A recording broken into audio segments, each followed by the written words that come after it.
En América Latina, distintas dictaduras marcaron a generaciones enteras. Hoy miramos dos casos, Uruguay y Cuba, no para revivir el dolor, sino para entender, comparar y aprender. Y al final reflexionaremos qué desafíos enfrenta hoy el Perú y qué pueden hacer sus ciudadanos para evitar que la historia se repita. Sombras que enseñan, dictaduras de Uruguay y Cuba, lecciones para el Perú. Uruguay vivía una crisis política y económica. Las tensiones entre el gobierno, los sindicatos y los movimientos sociales creció. En 1973, las Fuerzas Armadas dieron un golpe de Estado. Se disolvió el Parlamento y comenzó una de las dictaduras más largas del Cono Sur. La represión se centró en detenciones masivas, torturas, desapariciones y largas prisiones en cuarteles militares. Uruguay llegó a tener la mayor proporción de presos políticos del mundo. Ante ello, comunidades enteras quedaron marcadas.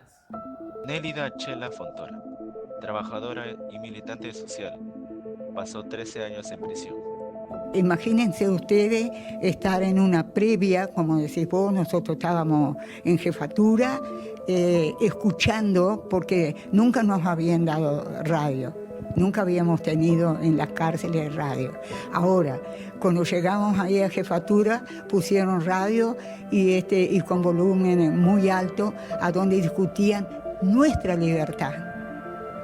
Qué difícil es saber que el hombre está discutiendo la libertad de otro hombre. Ella contó que la cárcel fue un espacio de dolor, pero también de resistencia. Allí aprendió a leer y escribir, y prometió que su voz serviría para que nada de eso se olvide. La dictadura uruguaya dejó profundas cicatrices, pero también un compromiso, verdad, memoria y justicia, como pilares para su reconstrucción democrática. En 1952, Fulgencio Batista tomó el poder en Cuba por la fuerza, suspendió libertades a los civiles e instaló un régimen autoritario. Hubo persecución política, corrupción estatal y represión contra opositores urbanos y rurales. El miedo se convirtió en una herramienta de control.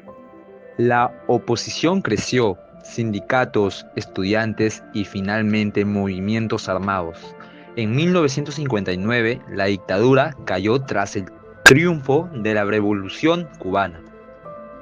Tomás Bramos, un expreso político cubano. Tigre, porque en el Espino yo le iba para arriba a los guardias sin miedo ninguno. Y uno de los presos en el Espino me dijo, tú eres un tigre, y se me quedó el tigre. Me hacen el juicio en la causa 9 de 1962. Me hacen juicio Pelayo Paredón, que le decían el fiscal, que me pide pena de muerte inmediata. Pero como yo era jovencito, me echan 9 años. Todos los días había fusilamiento en la cabaña, en los pozos. Oíamos a los hombres que iban a morir allá en Paredón, gritando viva Cristo Rey, abajo el comunismo. Recuerda que la prisión significó aislamiento, dureza y miedo, pero también claridad. Él dice, entendí que la libertad nunca está garantizada, se defiende cada día. Batista abrió el camino a un nuevo sistema político, aunque distinto, también marca decisiones y consecuencias profundas para la isla. Ambas dictaduras restringieron libertades, persiguieron opositores y utilizaron la fuerza para controlar la sociedad.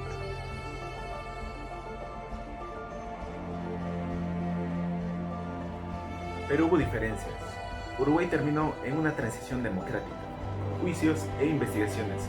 Cuba, por su lado, cambió de régimen a través de una revolución que transformó su estructura política.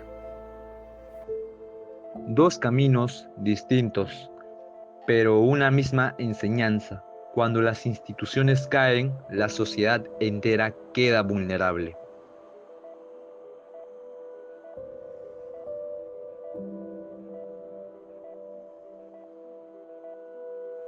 El Perú enfrenta tensiones políticas, desinformación, polarización y desconfianza en las instituciones.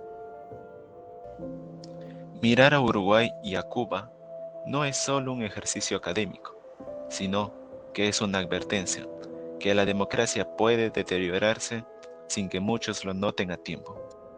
Por lo que los ciudadanos en conjunto debemos de hacer prácticas que de tal manera fortalezca la democracia, como promover la educación cívica y memoria histórica en colegios, defender la independencia de las instituciones, especialmente justicia y prensa, fortalecer colectivos juveniles que vigilen derechos humanos, crear espacios de diálogo para escuchar a víctimas de violencia política, combatir la desinformación con verificación y pensamiento crítico. Las dictaduras muestran lo que ocurre cuando la ciudadanía se desmoviliza. La defensa de la democracia empieza en lo cotidiano.